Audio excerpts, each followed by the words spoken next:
I'm in Warsaw, Poland, walking down the street here.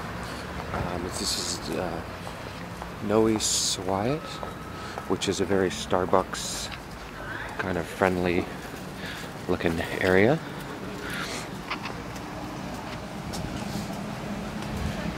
Nowy Swiat, I think the name. Today's my one full day in Warsaw, and we're going to try to see everything we can see in this one day. Alright? We, as in you and me. What we're looking at here is the Stalin-installed building that many people hate and love. They loathe because of what it represents, yet they love it because it's such a cultural, historic piece to their city. As you can see, it kind of goes up in a like a wedding cake style. I guess typical Stalin, maybe typical Soviet architecture.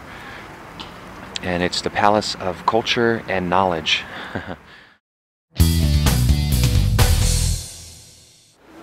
This wall right here is a memorial to the big ghetto, the Jewish ghetto that was here in Warsaw, Poland, when the Nazis threw all the Jews in this enclosed area from November 15th, 1940 to November 20th of 1941, so about a year. Was this the Jewish ghetto, or this is just a ghetto for everybody that they... No. This was the ghetto, Jewish ghetto here. Okay. But the territory of the ghetto wasn't stable. In the ghetto, in Warsaw, because it looks big. Half a million people. Half a million. It was the number of total inhabitants of the ghetto during the war. This brick was taken from here to Houston, and another to Jerusalem, and the third one to Melbourne. Yeah.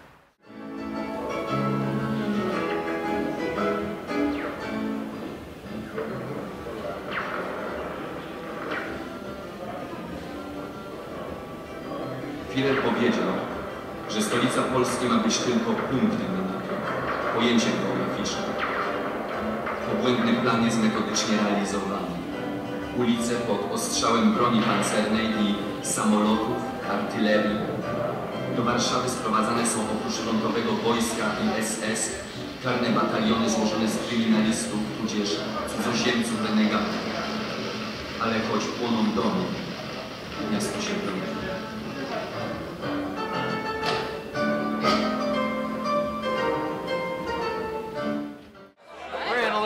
Restaurant here,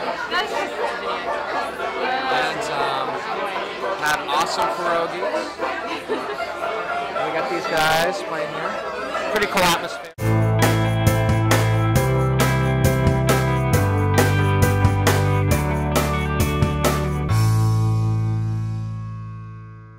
I'm in Warsaw's Old Town, apparently the original place of the city, but it was badly destroyed in World War II. All this stuff is kind of like a replica.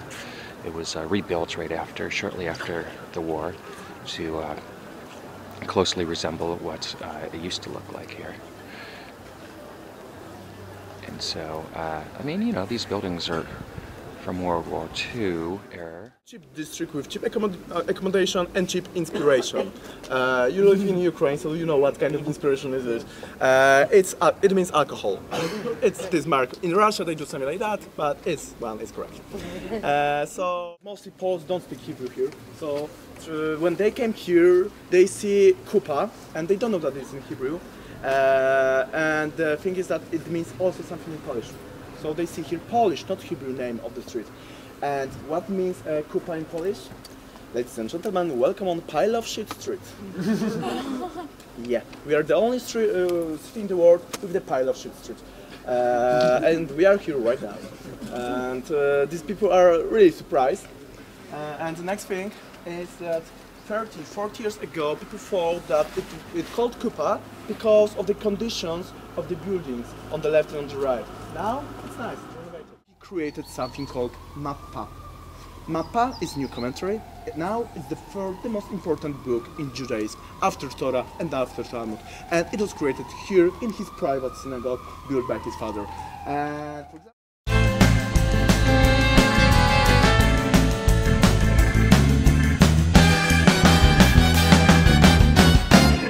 of course, every country has a sightseeing tourism. Some countries have drinking tourism, like for example Krakow had 3 years ago. Some countries have sex tourism. In Poland we have dental tourism. Because our dentists, basically our medical colleges are very high quality, so our dentists are very high quality as well, and they're very cheap. So it's much better, much cheaper actually, to buy a plane ticket, come here, do your teeth and come back. And even people from the States have been doing that. And that's why this place here is 24/7.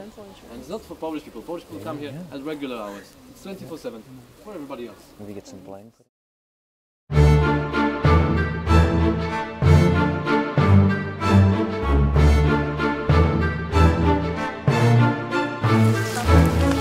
500 mainly Jewish women, teenagers, 16, 17-year-old, because he conducted experiments of sterilization.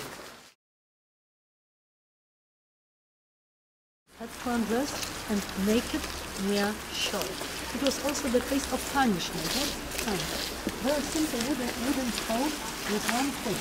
And my friend standing there with one foot, but the punishment was very painful. Wrists were tied behind the back and prisoners were suspended this way, but their feet never touched the ground.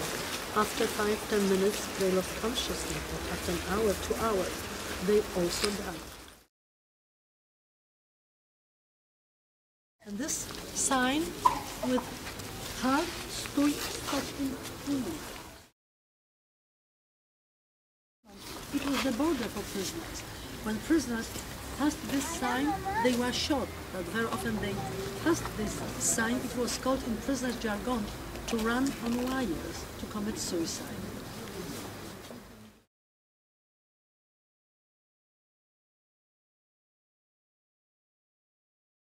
But it's very difficult to call this kind of meals breakfast, dinner, supper. In the morning, a liter of black coffee or tea or water with herbs in metal bowls, never in mugs. In the mid of day, 1 liter of water with soup, cooked from rotten vegetables, potatoes, cabbage, turnips. Sometimes prisoners call the soup surprise, 1 liter of surprise. And in the evening, a half a liter of black coffee or tea or water and a piece of bread, about 300 grams, with 20 grams of margarine or 20 grams of cottage cheese or a spoonful of marmalade cooked from beetroot.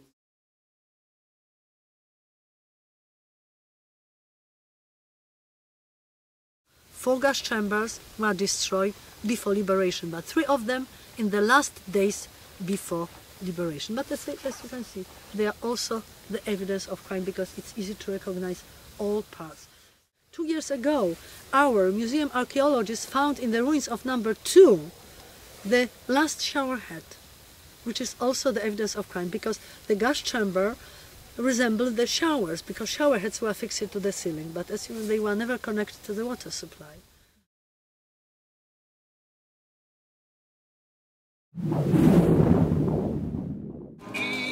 Począł w tobie gniew kiełkować, aż pomyślałeś milczenia dość.